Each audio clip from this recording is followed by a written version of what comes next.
Elles sont continuellement écrasées par un rouleau compresseur, ou se noient dans un océan rempli de piranhas.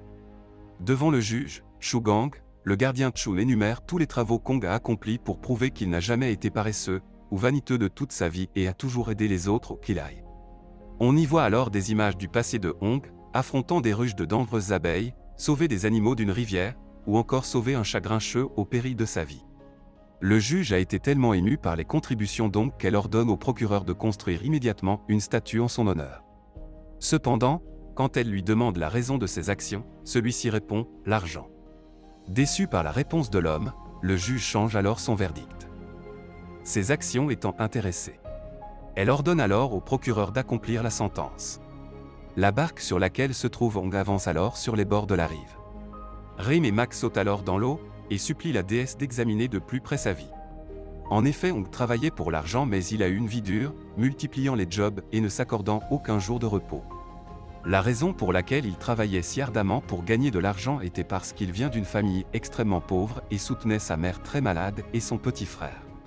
Rim finit son plaidoyer en affirmant que si Ong n'avait pas tout fait pour de l'argent, aucun doute sa famille serait morte aujourd'hui loin de l'égoïsme.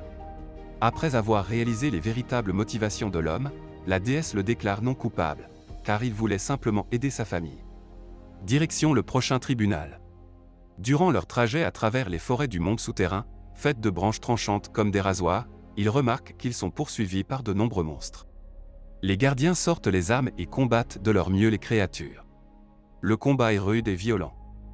Ils ne doivent leur salut qu'à Mac qui en frappant un pilier les sauve de la poursuite des monstres pour le moment.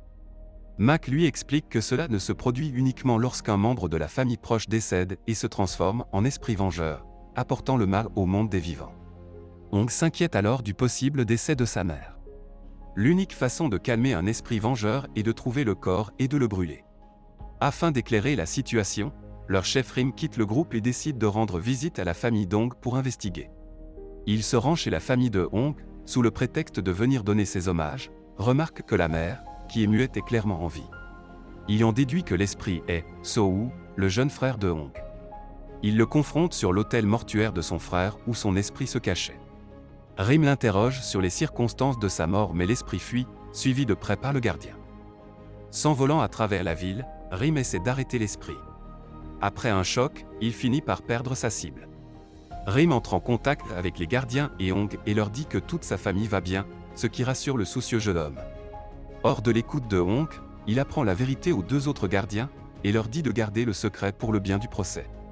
Il les laisse continuer et retourne à son investigation. De l'autre côté, Ong est